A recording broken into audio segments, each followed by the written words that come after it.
दोस्तों देखिए, ये मेरा कोई स्टूडियो किचन नहीं है कि सिर्फ दिखाने के पर्पज से ही मैंने इसको बनाया है। भाई यहाँ पे खाना भी बनता है, वो भी तीनों टाइम का, और प्लस शूट भी मैं करती हूँ, वो भी अकेले। तो आप समझ सकते हैं कि रायता भी फैलता है तो उसको समेट करके भी रखना पड़ता है। तो झटपट काम करने के लिए, काम को आसान बनाने के लिए, बेहतरीन करने के लिए ना, मैं ऐसे छोटे छोटे हैक्स, ऐसे छोटे छोटे DIYs करते रहती हूँ, जिससे कि मेरा किचन वेल ऑर्गेनाइज रहे, साफ सुथरा रहे और यार खाना बनाने में मजा आ जाए। तो ऐसे क्या क्या ट्रिक्स है, चलो फटाफट आप लोगों से शेयर कर देती हूँ।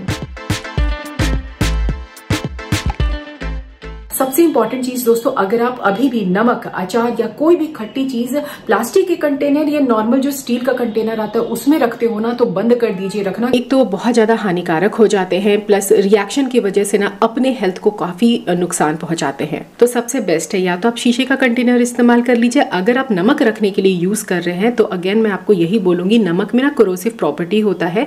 तो नॉर्मल टिन का कैप अगर रहता है ना, तो देखना अंदर का जो सरफेस है ना, वो कुछ इस तरीके से रस्ट लगने लगता है। तो सोचो अपने हेल्थ के लिए कितना ज्यादा ये नुकसानदायक है।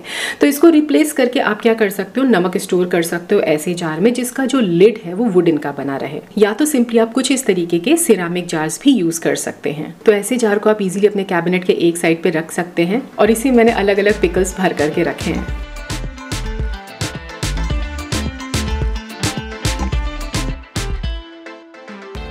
डेली बेसिस पे आप जो भी सामान फ्रिक्वेंटली इस्तेमाल करते हैं ना, आप उसको एकदम नजरों के सामने रखिए। एग्जाम्पल के तौर पर जो मेरा मसाले वाला सेक्शन है मैंने बिल्कुल अलग करके रखा हुआ है। एक जो आप पुल आउट ड्रॉर देख रहे हो, इसमें मैंने स्टॉक में भर करके बड़े वाली शीशियों में रखा हुआ है। और एक जो आप देख रहे हो ना, बिल्कुल काउंटर टॉप के ऊपर मैंने अलग से ही जो कैबिनेट बना है इसके अंदर रखा हुआ है। छोटी छोटी शीशियां है, इजीली एक्सेसिबल है और काफी हैंडी भी हो जाता है। लेकिन मैं यहाँ से सामान तभी निकालती हूँ जब मुझे आराम आराम से खाना बनाना होता है, या फिर मेरे फैमिली मेंबर्स बढ़ जाते हैं, या दोस्तों अगर मुझे कुछ शूट करके आपसे शेयर करना हो तो। अदरवाइज देखिए, जो सुबह का टाइम होता है ना, वो काफी मतलब हड़बड़ी वाला होता है, पीक आवर होता है। तो मैं झटपट खाना बनाती हूँ। उस टाइम पे ना मुझे डर लगता है कि अगर मैं यहाँ से मसाले निकालती हूँ तो शीशी कहीं फूट ना जाए। तो इसीलिए एक प्री मिक्स मैंने पहले ही रेडी करके रख लिया है। छोटू सा एयर टाइट कंटेनर है, छोटा क्वांटिटी में, मतलब छोटे बैच में मैं बनाती हूँ। और जितने भी नॉर्मल बेसिस पे सब्जी में इस्तेमाल होने वाले मसाले हैं, जैसे धनिया पाउडर हो गया, जीरा पाउडर हो गया, हल्दी, गरम मसाला, उनको मैं ऐसे पैक करके रख लेती हूँ। ऐसे में आपका काम काफी आसान हो जाता है। Counter top neat and clean रहता है, कोई भी सामान इधर उधर फैला नहीं रहता है। मुझे ऐसे बहुत सारे कमेंट्स आते रहते हैं कि चिमनी को आप किस तरीके से डीप क्लीनिंग करते हो। तो देखो, इससे रिलेटेड ना एक वीडियो मैंने पहले ही पब्लिश कर दिया है, तो लिंक मैं डिस्क्रिप्शन बॉक्स में दे दूंगी, आप लोग चेक कर लीजिएगा। क्योंकि दोस्तों मुझे नहीं लगता कि उससे अच्छा उपाय अभी तक मैंने ढूंढा है। वो तो चलो मंथली या वीकली बेसिस पे हमें क्लीनिंग करना होता है, लेकिन हाँ, डेली बेसिस पे काम करते करते भी ना कभी कभार चिमनी को साफ कर लेना जरूरी हो जाता है। जो हम लोग खाना बनाते हैं ऊपर उड़ता है, तेल वगैरह जमने लगते हैं ऊपर की तरफ, तो अच्छा नहीं लगता देखने में। तो उसके लिए एक सिंपल सॉर्टेड उपाय आप लोगों को बता देती हूँ। कोई भी पुराने कपड़े जो कि आप इस्तेमाल नहीं करते हैं, अगर आपके पास होजरी कपड़ा है तो वो बेस्ट है, तो उनको छोटे छोटे टुकड़ों में कट कर लीजिए। अगर आप ज्यादा क्वांटिटी या लंबे यूज के लिए बनाना चाहते हैं तो 500 या 1 kg का आपको जार लेना पड़ेगा। शीशे का जार है या तो सिरामिक का ले लीजिए, लेकिन स्टील या कोई भी प्लास्टिक का कंटेनर कतई इस्तेमाल मत कीजिएगा। अब मैं कम बैच में बना रही हूँ, इसीलिए 1 ही कप पानी ले रही हूँ। आप अपना क्वांटिटी उसके हिसाब से बढ़ा सकते हैं। ग्लिसरीन लेना है, जो भी हम कपड़े यहाँ पे डालने वाले हैं वो ज्यादा कड़े नहीं हो जाए, सॉफ्ट रहे, इसीलिए हमें यहाँ पे जरा सा डालना है। 3-4 चम्मच आप विनेगर का इस्तेमाल कर सकते हैं। और ये है हमारा एक मैजिक सोल्यूशन जो आपके पूरे ड्रायर शीट तो उसमें जान डाल देगा। कुछ भी मैंने नहीं किया था। जो भी बच जाते हैं ना नींबू इस्तेमाल करने के बाद, जो छिलके रहते हैं, आप उनको विनेगर में डुबा करके कम से कम नहीं तो 8 से 10 दिन छोड़ दीजिएगा। वो भी अंधेरे में रखिएगा, ठीक है, रोशनी नहीं पड़नी चाहिए, अदरवाइज उसके अंदर ना काई जैसा जमने लगेगा। इसके बाद ये जो नींबू वाला सोल्यूशन है ना, बढ़िया तरीके से इसको छान करके इसी जार में आप डाल दीजिए। अब जितने भी आपने कतरन लिए हैं उन सभी को धीरे धीरे करके इसके अंदर डिप करते जाइए, जब तक कि ये सॉल्यूशन इस कपड़े में अच्छे तरीके से एब्जॉर्ब ना हो जाए। कपड़ों को कंटिन्यूअसली ठूस ठूस करके इस जार के अंदर भर दीजिए। अब आप इसको मल्टीपल तरीके से इस्तेमाल कर सकते हो। Counter top, cook top, chimney, microwave, आप आसानी से इसे क्लीन कर सकते हैं। देखो, मैंने कहीं और तो इसको एक्सपेरिमेंट करके नहीं देखा है। अगर आप इसके अलावा भी कहीं इस्तेमाल कर रहे हो, कोई नुकसान नहीं हो रहा है, तो बेशक आप एक फीडबैक, एक कमेंट जरूर पोस्ट कर दीजिएगा। अब देखिए दोस्तों, बिना तेल का तो खाना बन नहीं सकता, तो उसके लिए आपको काउंटर टॉप के ऊपर कहीं ना कहीं तो रखना पड़ेगा ताकि वो हैंडी हो सके, इजीली आप लोग उसको ले। तो काउंटर टॉप को नीट एंड क्लीन रखने के लिए, हमेशा स्पेशियस बनाने के लिए ना, कभी भी तेल को ऐसे नॉर्मली प्लेट के ऊपर मत रखिएगा। एक तो देखो साफ सफाई करने में बड़े ही मुश्किल हो जाता है, स्टिकीनेस नहीं जाता है, प्लस बहुत ही फैला जैसे रहता है। तो सबसे ईजी तरीका मैं आप लोगों को बता देती हूँ। लकड़ी का टुकड़ा ले लेना, आप उतना ही मतलब डायमेंशन और इसकी लंबाई लीजिएगा जितने आपको ऑयल के बॉटल्स रखने हैं। मुझे केवल 2 ही रखने थे, इसीलिए छोटा सा मैंने टुकड़ा लिया है। अब ये जो आप देख रहे हो ना, कहीं से टूटा, कहीं पे टूटा हुआ है, कहीं पे गैप्स बहुत जाते हैं, तो इनको फिल करने के लिए एक जो मैंने दीपावली में फिलर मंगवाया था उन्हीं का मैं इस्तेमाल कर रही हूँ। या तो अगर आपके पास पुट्टी है, पुट्टी पाउडर में थोड़ा सा फेविकॉल और वाटर मिक्स करके आप यहाँ पे यूज कर सकते हैं। लेकिन ये क्विक ड्राई है, स्मूथ फिनिश देता है। जहाँ पे भी आपको वुडन सर्फेसेस दिख रहा है ना, बस उसको अपने को कवर कर देना है। सूखने के बाद जरा सा आप जो वार्निश होता है ना, वो लेकर के आप लगा दीजिए। अब हम लेंगे यहाँ पे व्हाइट वॉल पेपर जो कि सेल्फ एडेसिव है। इनके डायमेंशन के हिसाब से आप कट कर लीजिए, इनको रैप कर लीजिए। इस तरीके का देखो एल पत्ती आता है, आई मीन कुछ 6 इंची या 7 इंची का होगा ये आप परचेज कर सकते हैं। अब इसका क्या बेनिफिट है वो मैं आपको पूरा DIY कंप्लीट होने के बाद बताऊंगी। अब डायरेक्टली अगर मैं इसके ऊपर बॉटल प्रेस करूंगी ना, तो खींच करके साफ सफाई करना बहुत ही मुश्किल हो जाएगा, क्योंकि बॉटल गिरने का डर रहेगा।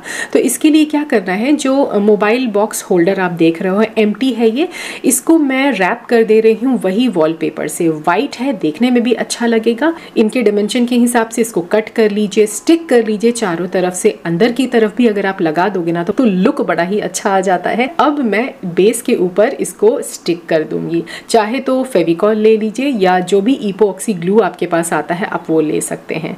तो देखो कितना सुंदर लग रहा है ना, आपका ट्रे बॉक्स कम ऑयल डिस्पेंसर होल्डर बन करके रेडी हो गया है। अब इसके ऊपर आप अपने बॉटल्स रख लीजिए। ये वॉलपेपर का दोस्तों खासियत ये है कि ये ऑयल रेजिस्टिव है, वाटर रेजिस्टिव है, स्टेन रेजिस्टिव है। मान लीजिए अगर खाना बनाते बनाते आपने तेल यूज किया, ये यहाँ पे गिर भी जाता है ना, तो आप सिंपली आपको ना सूखे कपड़े से इसको साफ करना होगा। पूरा जो हमने DIY किया ना, आपको उसको धोने की जरूरत नहीं पड़ेगी। अब नीचे का जो आप स्पेस देख रहे हो, ये इसलिए मैंने रखा है क्योंकि कभी कभार क्या होता है ना, कोई भी छना आइटम होता है या तला भुना जो हम लोग खाते हैं उसका तेल बच जाता है, तो उसको डायरेक्टली मैं कंटेनर में वापस नहीं फिल करती हूँ, थोड़ा ठंडा करना पड़ता है। तो कटोरी में डालने के बाद ना वो इधर उधर रहता है, तो बेटर ऑप्शन ये है कि मैं इसको हल्का सा पुश करके अंदर रख दूंगी। अब ऐसे में आपका काउंटर टॉप क्लटर नहीं दिखेगा, इजीली क्लीन कर सकते हैं, और जो अस्त व्यस्त किचन रहता है ना, उससे आपको छुटकारा मिल जाएगा। कैसा लगा ये DIY कमेंट करके जरूर बताना। हम सारे हाउसवाइफ्स का ना एक बेसिक नेचर है कि जब कभी भी खाना बनाते रहो, कुकटॉप पे गिर जाता है, प्लेटफॉर्म पे गिर जाता है, तो उसको साफ कर ही लेते हैं। और एक और चीज, खाना बनाने के बाद भी थोड़ा बहुत हम लोग साफ सफाई किचन की कर ही लेते हैं। लेकिन क्या ये प्रैक्टिकली पॉसिबल है कि जितना भी सामान है उनको हटा करके डीप क्लीनिंग करो? ये तो मैं तो नहीं कर पाती हूँ। आप में से कितने सारे लोग करते हैं ये मुझे कमेंट करके बताना।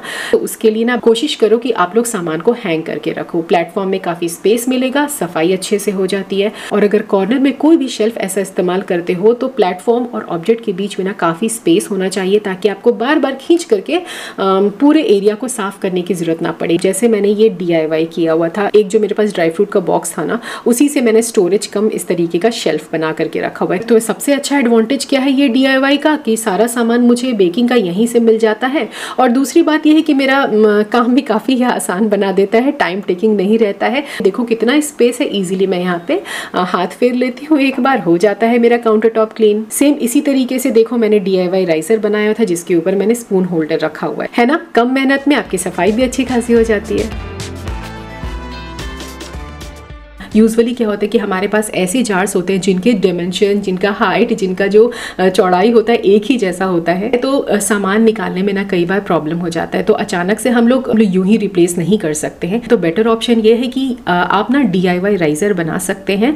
जो आपके पास एल्युमिनियम फॉइल का जो वेस्ट कार्डबोर्ड होता है आप वो ले सकते हैं, या तो पार्सल्स जो आते हैं, आप जो ऑनलाइन सामान मंगवाते हैं, अपने अकॉर्डिंगली आप कोई एक चूज कर सकते हैं। मेरे पास देखो इस तरीके का रखा हुआ, लेकिन एक से काम चलेगा नहीं, इसीलिए मैं वेस्ट जो गत्ते हैं ना उनका इस्तेमाल कर रही हूँ। और इनको ना अपने डायमेंशन के हिसाब से, अपने कैबिनेट के डायमेंशन के हिसाब से देखो कुछ इस तरीके से कट कर दिया है। ग्लूगन के हेल्प से मैंने पेस्ट कर दिया है। कार्डबोर्ड कुछ खास अच्छा नहीं है, फ्लेक्सिबल है काफी, तो मुझे सामान को स्टिफली रखना है ताकि ये हिले नहीं डुले नहीं। तो उसके लिए मैं क्या कर रही हूँ, यहाँ पे मास्किंग टेप से पूरे कार्डबोर्ड को मैं कवर कर दे रही हूँ। क्या करना है, देखने में ये बिल्कुल अट्रैक्टिव लगे, एकदम स्टोर बॉट स्मार्ट लगे, ऑनलाइन हमने परचेज किया है ऐसा लगे, तो उसके लिए ना जो आप देख रहे हो इस तरीके का जो वॉलपेपर आता है आप इजीली ऑनलाइन मंगवा सकते हैं। बस इसको अपने डायमेंशन के हिसाब से जो आपने स्टेप्स बनाए हैं ना उसके हिसाब से आप कट कर दीजिए और पेस्ट कर दीजिए। देखो ये बढ़िया सा आपका राइजर बन करके रेडी हो जाएगा। घर पे ही आप बना सकते हो इजीली और एकदम कम टाइम में। तो चीज़ों को बदलने से अच्छा, जो भी आपके पास सामान है उनको हटाने से अच्छा आप ये DIY यहाँ पे इस्तेमाल कीजिए। सामान निकालने में प्रॉब्लम नहीं रहता, देखने में अच्छा लगता है, सॉर्टेड रहता है, तो आपका समय भी बचता है, काम भी आसान हो जाता है।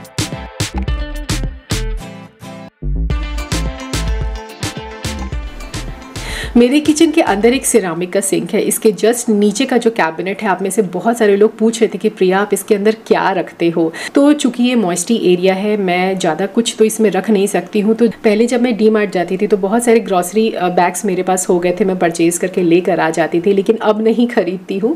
तो यहाँ पे ना इनको एक जगह दे दिया है फोल्ड करके तरीके से। मैं इसी बास्केट के अंदर, ये मैंने शाबेरी मार्केट से परचेज किया था, तो इसी के अंदर अच्छे से फोल्ड करके रख देती हूँ। अब जब कभी मैं सब्जी मंडी गई या ग्रॉसरी खरीदने जाती हूँ तो इन सारे बैग्स को मैं रीयूज भी कर लेती हूँ। और हाँ, एक और सिमिलर क्वेश्चन मुझे अक्सर पढ़ने को मिलता है कि इतने छोटे सिंक में आप जूठे बर्तन कैसे साफ करते हो। तो शायद आप लोग नए हो इसीलिए आप लोगों को पता नहीं है, क्योंकि जितने लोग मुझे पहले से फॉलो करते हैं उनको पता है कि जो यूटिलिटी एरिया है ना वहाँ पे भी मैंने एक सिंक बना करके रखा हुआ, अच्छा खासा बड़ा है। यहाँ पे सारे जूठे बर्तन मैं धोती हूँ। ये एक्चुअली वेट एरिया है जिनको मैंने काफी कॉम्पैक्ट तरीके से बैल्कनी का स्पेस यूटिलाइज करके बनाया हुआ। राइट साइड देखोगे तो वॉशिंग मशीन इस तरीके से रखा हुआ, उसके ऊपर मैंने DIY शेल्फ बनाया है। हार्डली 1200 रुपए का मुझे पड़ा था। तो मैंने यहाँ पे बास्केट वगैरह रखने के लिए किचन का ही सामान, कुछ बहुत क्लीनिंग का हो गया या डस्टिंग का हो गया, कुछ ऐसा सामान रखने के लिए इनको बनाया था। मेरा काम काफ़ी आसान कर देते हैं ये। और हाँ, घर बनने के बाद जो लकड़ियाँ बच गए थे उन्हीं का इस्तेमाल करके एक छोटा सा इस तरीके का हमने वैनिटी बॉक्स जैसा बना दिया है, जो कि काउंटर टॉप से डायरेक्टली कनेक्टेड था। लेफ्ट साइड 3 अलग अलग साइज के आप बास्केट देखोगे। जो बड़ा वाला है ना उसमें मैं सारे स्टील के बर्तन, चम्मच, जो भी है, प्लेट, कटोरी वगैरह सबको एक ही में धो करके रख लेती हूँ। जो मीडियम साइज वाला है उसमें मैं ज़्यादातर क्रॉकरीज धोती हूँ, प्लेट है, बोल्स हो गए हैं, आगे बताऊंगी कि क्यों ऐसा करती हूँ। और जो छोटू वाला है ना, रात में अर्जेंटली अगर मुझे 2-3 बर्तन धोने होते हैं ना तो इसी को मैं निकालती हूँ। अब क्या है ना कि काम को अपने तरीके से करने के लिए, किचन को अपने तरीके से हैंडल करने के लिए, ताकि ज़्यादा टेंशन ना हो, फ्री रहूँ मैं, इसीलिए ये सारी चीज़ ज़रूरी हो जाता है। अब किचन के अंदर ही सारे स्टील के बर्तन वगैरह मैं रखती हूँ। तो आपको अब समझ आ गया होगा कि एक सिंगल बास्केट में रखना मतलब कितना फ़ायदेमंद हो जाता है। 2 अलग अलग बास्केट में रखूँगी तो ढूंढना पड़ जाएगा, और वैसे भी मुझे ही सामान को पोंछ करके फिर से ऑर्गेनाइज करके रखना है, इसीलिए ये सब चीज़ें मेरे को हेल्प करती हैं। दूसरा देखोगे, जो मेरा क्रॉकरी कैबिनेट है ना गाइस, ये एकदम अलग है, मतलब डाइनिंग स्पेस में है। तो जो बास्केट मैं मीडियम साइज़ का रखती हूँ, सारे क्रॉकरीज इसी में रखे रहते हैं। पोंछ करके लगाना मेरे लिए काफ़ी आसान हो जाता है। तो देखो यार, अपना काम झटपट करने के लिए ना ये सब पैतरे अपनाने पड़ते हैं डेली बेसिस पे, और इसीलिए आप देखोगे कि जो मेरा किचन है ना काफ़ी नीट एंड क्लीन ऑर्गेनाइज्ड रहता है। तो दोस्तों, आज का वीडियो बस यही तक का था। आगे मैं आप लोगों से ऐसे बहुत अच्छे अच्छे किचन से रिलेटेड हैक्स मैं लेकर आने वाली हूँ, तो कनेक्टेड रहिएगा, बने रहिएगा। अगर नए हैं आप लोग तो मेरे चैनल को सब्सक्राइब जरूर कर दीजिएगा। बाजू में बेल बटन है, उसको प्रेस करना मत भूलिएगा, क्योंकि उसी से आप लोगों को लेटेस्ट वीडियो का नोटिफिकेशन मिल पाएगा।